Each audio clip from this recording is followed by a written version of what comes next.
friends, Jerry Rosa here in the Rosa String Works Man Cave. And I've got several videos to show you today, two relatively short ones and one relatively long one. I thought I might mention that I have my work cut out for me for this afternoon also. I've got some boxes to put together for Cometa Systems, and I've got to go do some banking for Cometa Systems, so I'll be in town. I can tell you that he makes a lot more money than I do. Anyway, kind of looking forward to going into town. I haven't been in town in a while, and I've got a little bit of Christmas shopping to try to do while I'm in there too. The first little video I have for you was I made it on the way out to cutting some firewood this morning, and here it is. Here's a frost flower. I was in the Ranger headed up to cut some more wood, and I just saw this off the edge of the trail. Oftentimes when you find one, there's a gazillion of them around. In this particular case, not so much. It looks like cotton or something, but it's actually frost. They almost always come up around a little twig like that. And it almost looks like a little rose or something there. But it is definitely frost. Like I said, generally speaking, you will find them everywhere when you find one. But today, that's not the case. And I'm kind of surprised by that, because usually you do. In fact, I don't see another one anywhere. So there you go. I learned something myself. I would say in every case except that one, whenever I have found one frost flower, there's usually a couple of dozen in the same general area. Apparently, it's something to do with the right conditions, you know, like there's a certain amount of moisture coming out of the ground in that particular spot. And in this case, that was the only spot. I've never seen that before. So there you go. Well, for a while now, we've been kind of working on a little side project with Isaac. It's he's the only one in the whole family, seems like, that's interested in working with their hands and, you know, doing any kind of mechanical stuff. And he's been trying to build himself a rock crawling lawn tractor. It's something that, it's one of those deals that's on YouTube. You know, people are doing this for some reason or another. And he needed to turn the rear end of his tractor into Positraction. And so here's a little clip about that. Isaac brought his rock crawling lawnmower differential in, and we're welding gears together in here. I'm using my little MIG welder there. Actually, I'm using the arc welding function, and we're getting down into areas that you can barely get a welding rod into. And we've got it tacked up right now, and we've done a test, and it does still spin. So I guess we're doing something right. Well, I finished the welding on this, and we welded this gear to this shaft. They used to turn independently, and what we're trying to do is make it a Positraction rear end. That all goes down inside here, inside of all this mess. Well, actually, this one here is an old one. This is the one it's going to go in. But regardless, all that goes back together, and then it makes both wheels turn with the same power all the time versus a slip differential where one wheel can spin and the other one holds. Isaac and I have it put back together. The gear we welded is down in there, and you can see now that when we turn this, whoops, it's hard to hold. Here. If we turn it here, yep, other way. If we turn it here, you can see that both axles are spinning in the same direction. Maybe I'm turning it the wrong way. Well, it's because the other case isn't on it, so it's all the gears are wanting to pop out, but yeah, it seems to be working. But anyway, both axles are now turning in the same direction. We don't know what gear it's in right now. It's in neutral. It's in neutral? Yeah. Well, the input shaft's down here. Oh, the input shaft's down there. Okay. So the lawnmower will turn that shaft. What was this shaft for? Brakes. Brakes. Yeah, so a disc brake would spline over that. Oh, and then you could stop it that way. Okay, so this goes on top of that. Put that on there so they can see what it looks like.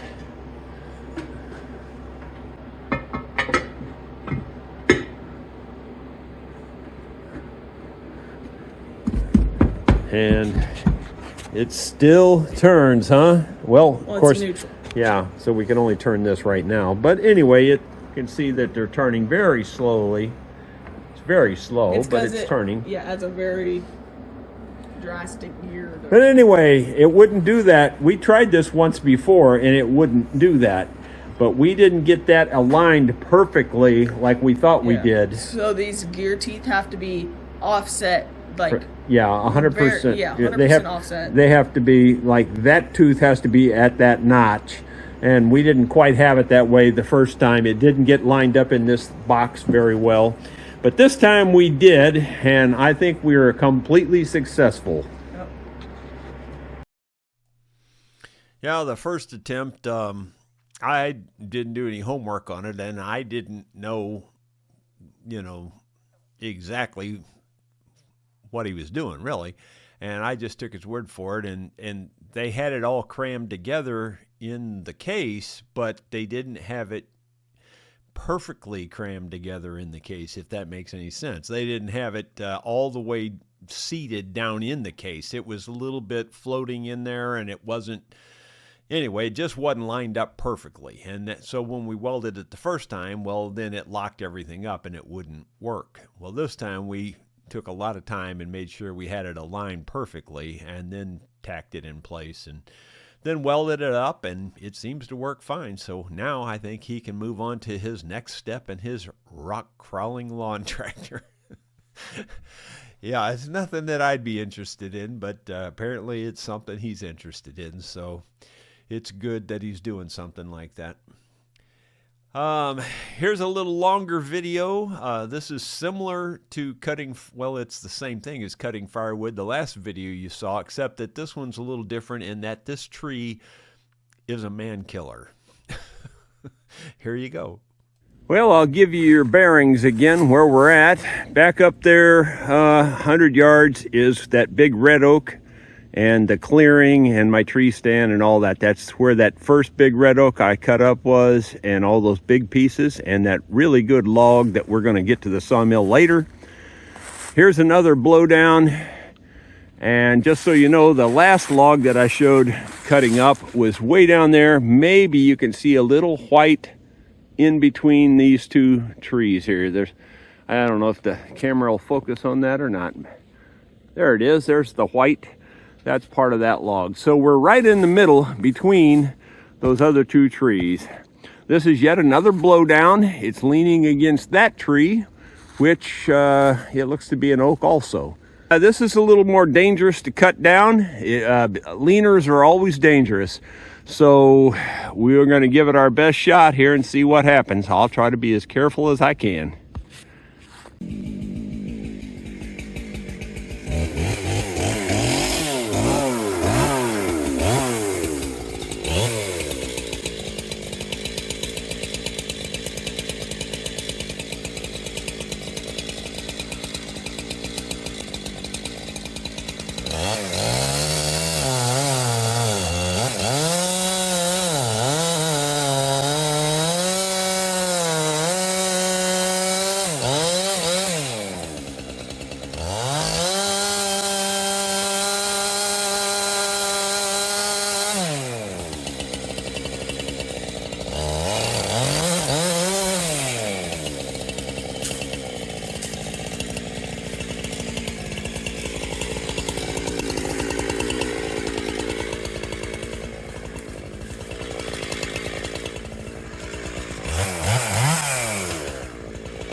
Well, I was afraid that was going to happen.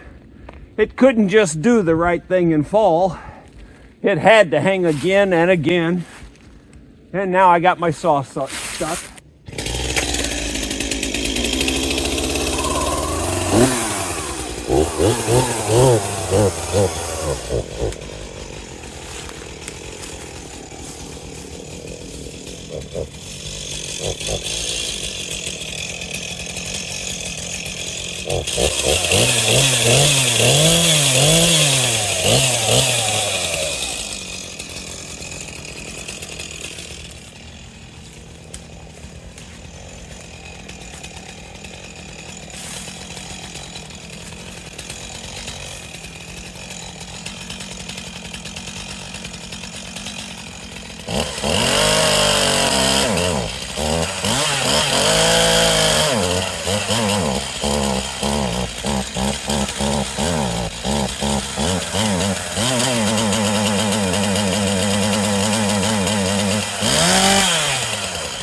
Piece of cake, easy as it could be.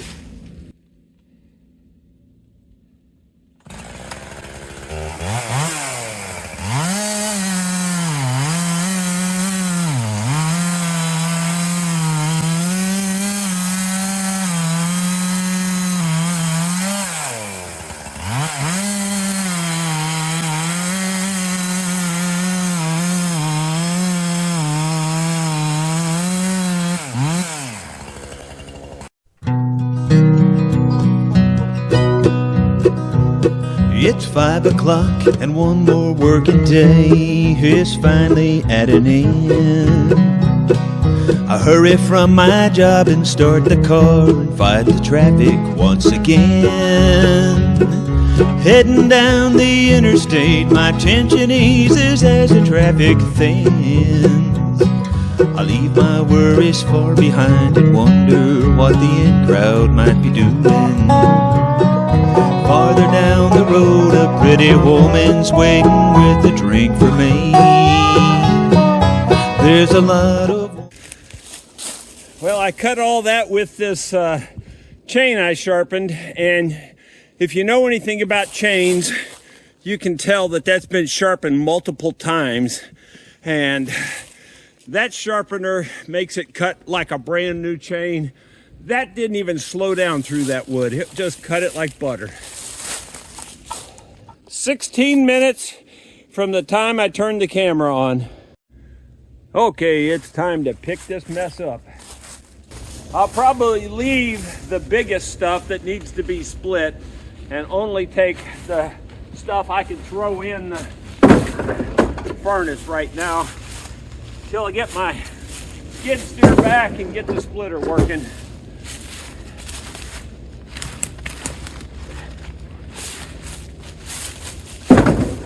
It's only 20 degrees out here, and this is just a thick shirt is all it is, a padded shirt. And I have a flannel shirt under that and a t-shirt. So I got 3 layers on, but trust me, I'm sweating all the way through those 2 lower layers, completely sweating through. Had to take off the outer coat. I should have taken it off while I was cutting, because that's what gets me hot. I'll actually cool back off doing this.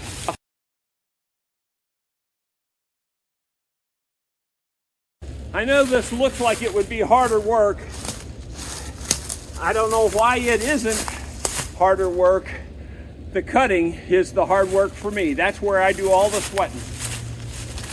There, and pretty soon that's where I'm gonna be. I'm the only one that's missing. I'm the one the in crowd's waiting for. I drive around the back and park my car, then I open up the door, and there stands the in crowd. They're not the sin crowd, they're the light of my life. Here's what I got on the back of there. And again, that's more of a load than the machine is rated for. But I've been doing it to this poor machine for a long time. It's a 2009. And I've never taken it easy on it. And it still keeps chugging along. Well, this is the wood we hauled in this morning. Not minus that big log, but all of this is what I sawed off the top of that tree and hauled in this morning in that one load on the Ranger. This is what's left of the previous Ranger load, which I think I hauled on Tuesday. So today is Thursday. So I'll give you some idea. I probably had about the same amount of wood right there on Tuesday, and by Thursday it's gone. And of course it's because the temperatures are very cold. When it stays down in the low 30s or 20s, and like today it's about it's in the low 20s this morning right now, I guess. Takes a lot of wood to heat a 7,000 square foot house that's not done real well in terms of the floor. But anyway, that's just the nature of the beast, and I'm glad I can still do it. In fact, it was 19 degrees this morning when I first went out. It warmed up to a balmy 23 or 4 when I was doing the work. Oh my gosh. Yeah, that's pretty chilly. I didn't look to see what that is in Celsius, but it's definitely below 0 in Celsius. It's, roughly 10 degrees below freezing in the Fahrenheit scale. So yeah, cold. But that sawing wood, I don't know why that makes me sweat like it does, but it does. Man, running that saw, and it's heavy, and you move it, and I move fast. I don't, I didn't cut anything out of that. I sped it up. I didn't cut anything out of that video, and it only took 16 minutes from the time I started cutting that, or actually from the time I turned the video on and then started cutting that leaning tree down. It was only 16 minutes till the time I had it completely cut up. So that's not too long, really, when you consider how many hours you get to heat your house with it. Now, if it were a normal house, you could heat it for at least a week with that much wood. But not this house. A couple days is all you get. Let's see. I think that's everything I was going to cover. So let's get to the comments here. Rod Wintler was number 1 in this today, and he says, do you know how many amps those 120 inverter welders draw? Will the 30 amp fuse in my shop handle it? Well, that's all I'm running it on. Actually, often I'm only running it on a 20 amp, and it will kick a 20 amp, if you weld for an extended period of time, especially. But I haven't, to my knowledge, I don't believe it's ever kicked off the 30 amp fuse, so it should be fine. The breaker, So you should be fine. I mean, anything could happen if you weld long enough, or if your 30 amp wires are not heavy enough. In other words, I'm running that on a number 10 wire on a 30 amp fuse, which is what you should be running a 30 amp fuse on. Now, if you're only running your 30 amp fuse on a 12 amp wire, or a number 12 wire, it'll trip the breaker quicker. In fact, it might trip it just as often as it would trip a 20, but because it'll heat that wire up, So anyway, the point is, if it's wired correctly and you have a 30 amp, you're fine. Bill Webb, good afternoon, Jerry. Howdy, Bill. Bill Rhodes, good afternoon, and howdy to you. Let's see, moving on down. Dottie's praying for us. Thank you, Dottie.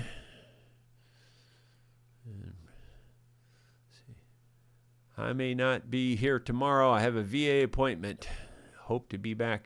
You know what I'm going to do is I'm going to make a call and say there will be no vlog tomorrow. And I hadn't thought about that till just now, but I have a doctor's appointment tomorrow at about 11 o'clock, and there's nothing wrong. It's just a checkup type doctor's appointment. It's one of them regularly scheduled things that I never in my whole life have ever done, but I did it this time. I don't know why.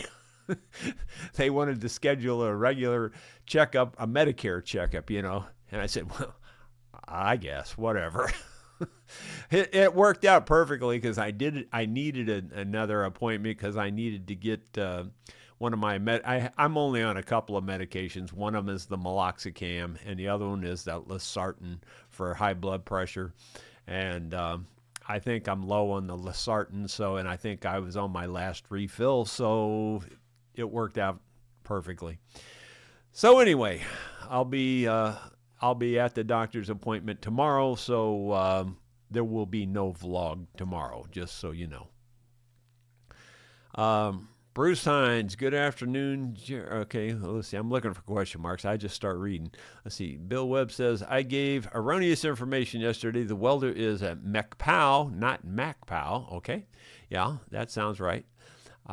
I got the one that does wire feed and stick welding. I wish I had as many projects to weld as you do. Well, you might change your opinion. You know, it's be careful what you wish for. Yeah, there's a lot of stuff to weld here quite often. In fact, I'm in another dilemma. You know, I made that grapple bucket, and I moved it over I took it off of the original bucket because the original bucket was really crummy when I put it on there, and it lasted several years. Well, I put it on this newer bucket, and I say newer, it was already wore out too. I just didn't realize how wore out it was. It was cracked in places I didn't realize. And when I started using it, it fell apart much faster than the original bucket did. So really, I'm in between. I don't have a good grapple bucket for my big skid steer right now. So I'm torn on whether or not I want to try to repair it, which it ain't no easy thing. You know, it's thick steel and it's bent like a pretzel. It's not easy to repair it, and then I'd have to really reinforce it and weld it up, or whether I just want to buy a different bucket and then move my grapple over to that bucket. And you can buy the entire grapple bucket. In fact, there's an auction going on today that concludes the same place I bought the excavator. And it concludes this evening around 5 or so. And I'm tempted to buy a grapple bucket in that, but it's going to cost a couple $1,000. And then you got a 4-hour round trip drive down there. I'm just torn on what to do. If I had yet another bucket, I'd just transfer it to a different bucket because the grapple I have works perfectly. It's perfectly fine. It's the darn buckets that I've been putting it on are the problem. It's just not easy being me. Bill Webb, Dottie, not only are my ducks in a row, I don't even know where they are. Let's see. After we went live, Michael 2X says, hey, Rosa Meister. Well, hello back to you there, Michael 2X. Bill Rhodes had some upside down question marks. Do you think there might be a cave underneath that ice flower? Well, you know, Bill, believe it or not, maybe you're psychic or maybe we're of the same mind. I had a little mind thought of that myself. I doubt it. You know, I kind of doubt that's the case, but you never know because it just happens to be in an area where there are some giant boulders in that immediate area there. In fact, right where I stopped there, I had just crossed some of those boulders that were actually in the path. Now, they're barely sticking out of the ground, but if you just walk around the hillside just a little ways, there's some giant boulders. I'm talking elephant-sized boulders coming out of the ground. So, and everything around here is rock. I mean, it's just everything. So there is a possibility there's a cave in that area. It wouldn't surprise me. But I doubt that's the reason for the frost flower. It's more than likely just some moisture there. Maybe a deer went tinkle there. Who knows? You just never know. Rod Wintler, you should be proud of Isaac. Great kid, lucky to have you. Well, yeah, I'm lucky to have him. I'm really proud of him that he's actually doing something like that and taking it on his own. Now his father, JR, my son, is not into anything that you have to do with your hands. JR just isn't into that. Now he does a lot with his horses, but he just doesn't like to do mechanical stuff at all. He always hires it out. In fact, he's the one that talked me into taking the dang Bobcat up to this mechanic, which is probably the best choice in this case, because that Bobcat has a lot of things that need to be fixed, and I just can't find the time. I got so many irons in the fire, Well, anyway, I'm just hoping that mechanic will turn that Bobcat around and get it back to me here fairly quickly, but the odds of that are slim to zero. But yeah, I am very proud of Isaac. I'm glad he's taking this kind of stuff on, and anyway, it's working out real well. I'm always happy to help him.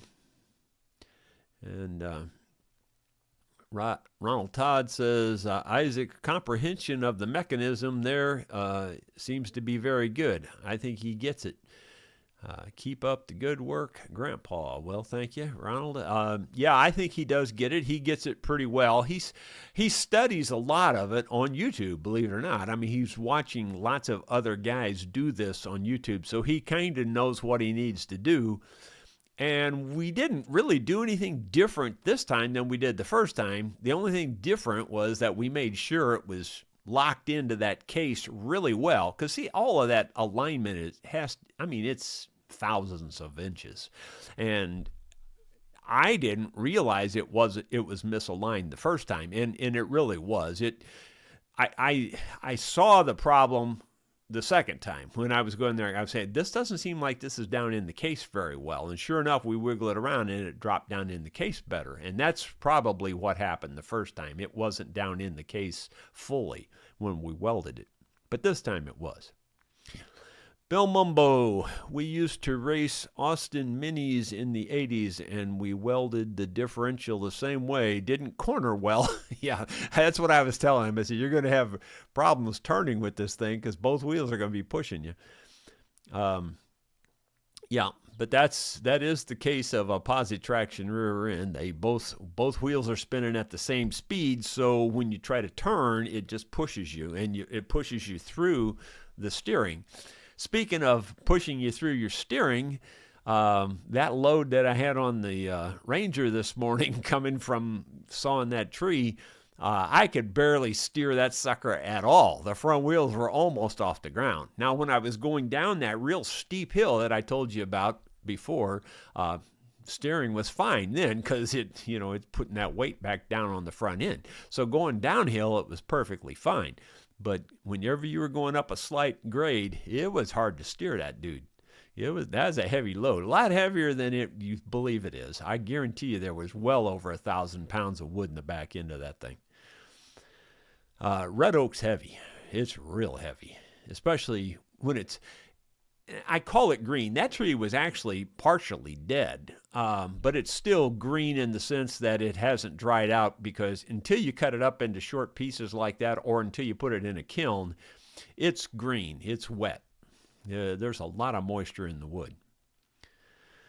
Bill says, I thought you were going to run out of chainsaws there for a minute.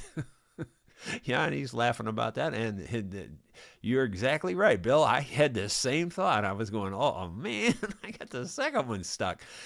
The problem is, and it's if you're just Monday morning quarterback watching this, you're going, well, you're an idiot. You got it stuck the same way you did the first time. Well, when a tree's leaning like this, what you do is you make a cut on the top side first. well, then that starts to close. You'll see it closing on your saw, and you got to get it out of there pretty quick, because and then you come to the bottom side, and that cut usually opens up. Well, that's what I did on those, and it still pinched me. I mean, it typically doesn't pinch you when you're cutting on the bottom side, but it did that time. Gary Hayes, Jerry, did you write that song? It sounds really good. No, that's an old hippie song. I believe it's from the 60s, I believe. It's called The In Crowd. I don't know who wrote it. I used to know, but I don't know who wrote it. It was some relatively popular group that had the song out. We just recorded it in bluegrass. I used to do that song a lot. I haven't done that in years. And I just ran across it this morning while I was putting this stuff together. Bill Rhodes, I mean this with all kindness, but wouldn't it be better to do that in the spring, in the summer? Not at all. I guess you haven't heard me say you can't do that here in the spring or the summer. Well, maybe the spring. And I do it in the spring because this thing requires heating until generally about April or May. So I'm in for the long haul on this firewood thing. You can't cut wood here in the summer. Well, first of all, it's a crazy hot job. It's crazy hot. I'd way rather do it when it's really cold. I mean, I sweat through my clothes. Second thing is the ticks and the chiggers will eat you alive here.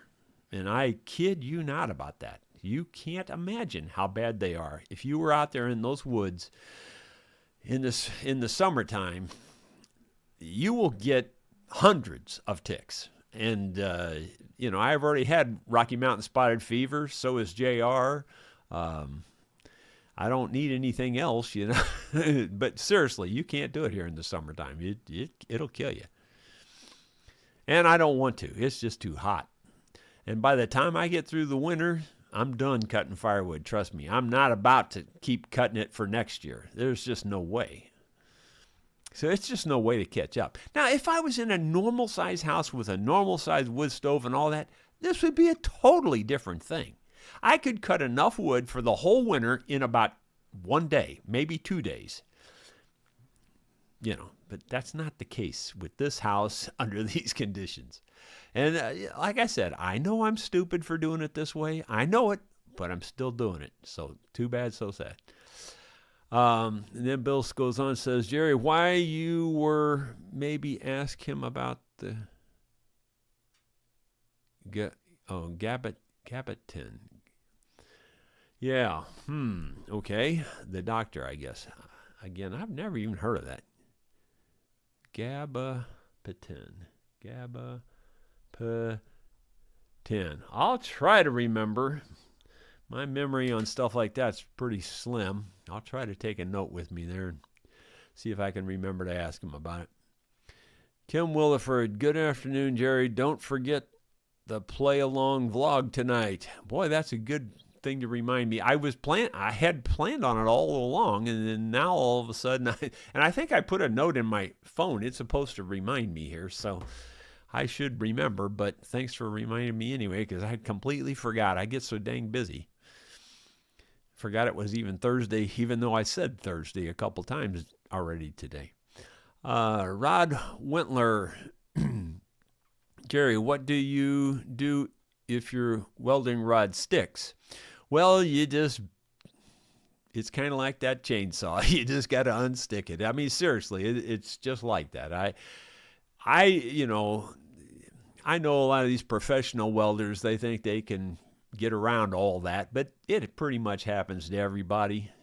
They just don't want it to happen on camera, So you just have to break it loose. I mean, and really, whenever a rod sticks like that, you want to get it loose as quick as you can, because there's all that amps going through that, and it's going to heat that welding rod up just like a light bulb eventually if you don't.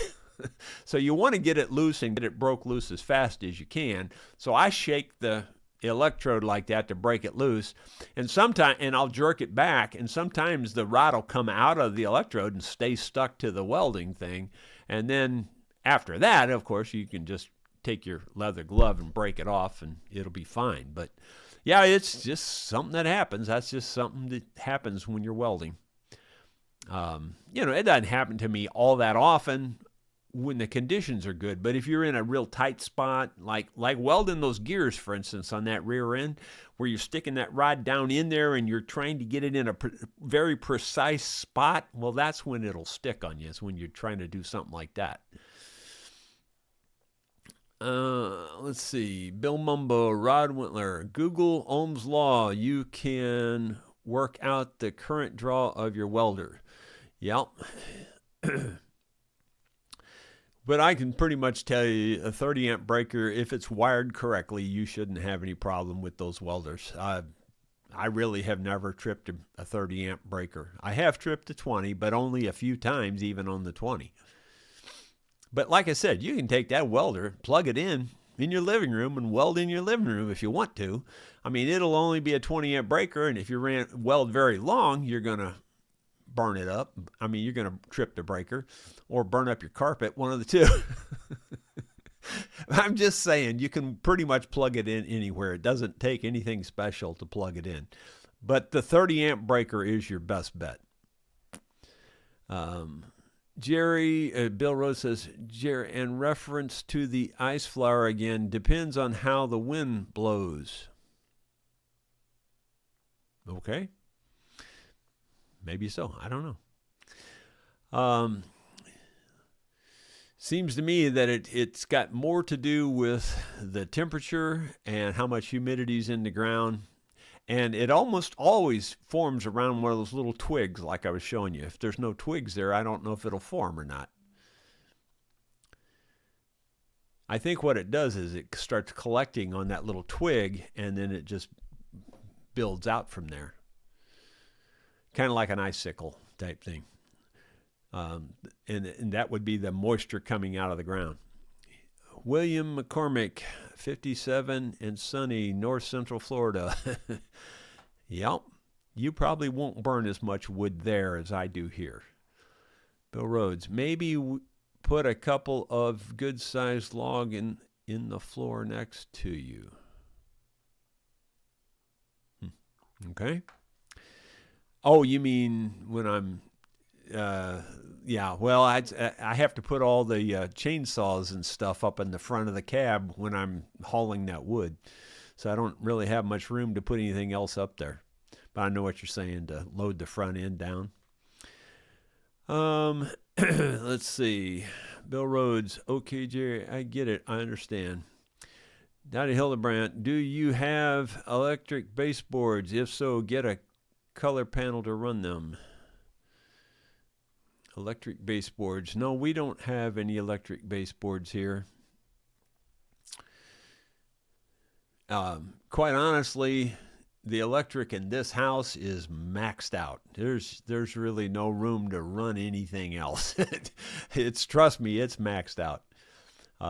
It's only a 200 amp service in this big house, and it's there's a lot of stuff going on in this house, and it's maxed out. Trust me. There's you got to keep in mind, it's got 2 Lennox pulse furnaces. It's got 2 separate 5-ton air conditioners with air handlers, and that's just the beginning of it. Then there's everything else. So to even think about running anything else in the electric is a lot. When I ran the electric floor in that master bathroom, I ran a sub panel out to that master bathroom anyway, and that's how I handled it.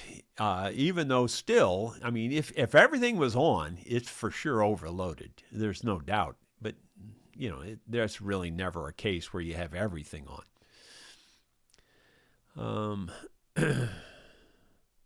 Yeah, the Country Gentleman did the in-crowd. You're right on that, Ronald.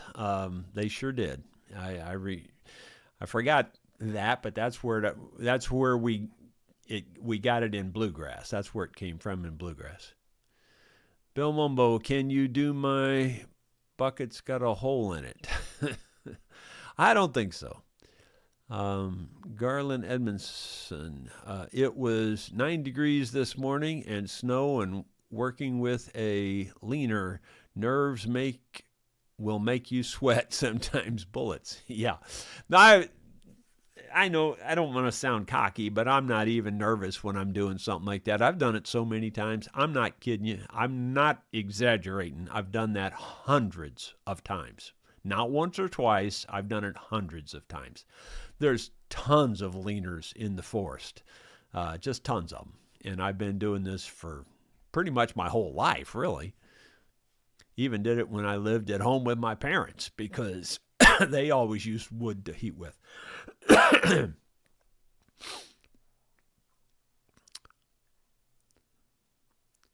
Dottie says, did your daughter get the room done while she was there? That that kitchen for J.R. and Emery, I believe everything was finished, yeah, when she left. I'm getting something strangling in my throat here. Christy Sheik's country version written by Fred Lehner and Jerry McBee. Okay. Brad Bertram, with your skills, why don't you convert your AC units to heat pumps? You know, I don't know. I don't even want to get into that argument. I'm not convinced heat pumps are the best. I mean, I think under certain conditions, heat pumps are excellent. I'm not sure they'd work in this house. I don't even think they'd be helpful. I think you'd end up using 10 times more energy than you ever dreamed you would with this house. It's hard to explain, and I don't want to get into the details, but heat pumps, I think, are good under certain conditions, not these conditions.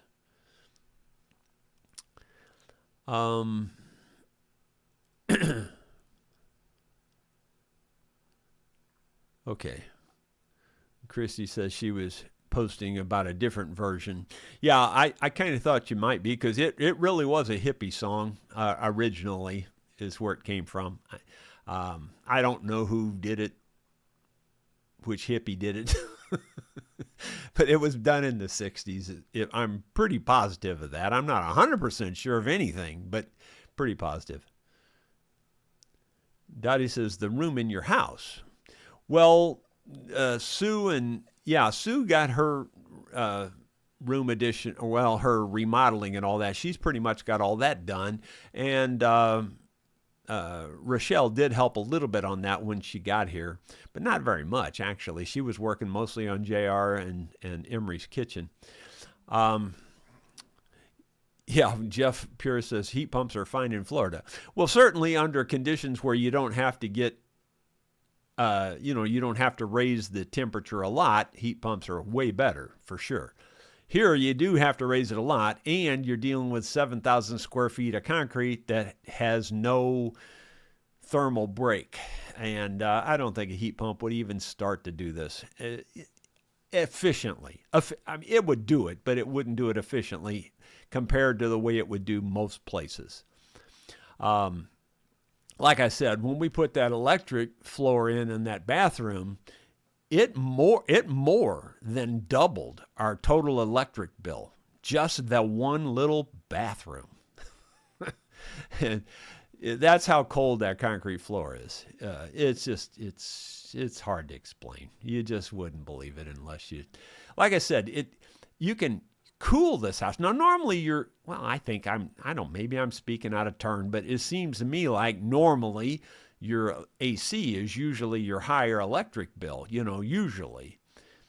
So in other words, your electric bill is usually higher during the summer when you're air conditioning all the time than it is in the winter when you're heating all the time. That I would say that would probably be true for most people, maybe not true if you have an electric furnace. I don't know. Well,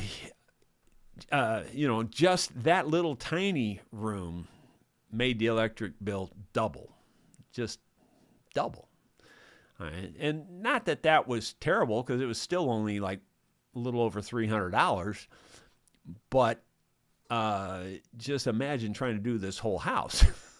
It'd just be ridiculous. It's just crazy. It's just nuts. I have thought about lots of alternative ways to do it, but honestly, the wood furnace is the only cost-effective way. I didn't say it's labor effective. It's the only cost-effective way. It's the only way to keep me from going to the poorhouse. And that's only as long as I can continue to do it. And when I can't, then we'll just close the doors on this place and we'll move up to the rental retreat. That's just the way it is. Heat pumps are cheaper to run than AC. Yeah, well, I'm not going to disagree with you or get into any big arguments about it, but heat pumps are good under certain conditions. They're not, I don't think here would be the conditions. And that's just all I'm going to say about it. But anyway, thank you all for being here, the 127 viewers at the moment. We will not see you tomorrow with anything, but I will see you on Friday. And if I remember, on Friday, I'll try to show the remodeled, finished room that Sue did. Actually, it's 2 rooms. And even that, I would think she'll say that it's still not completely finished, but it looks pretty good for now, anyway. And she's probably going to keep working on it for a while. Doing miscellaneous, more decorating than anything. Okay, guys, we will see you Friday for sure. I won't be back tomorrow.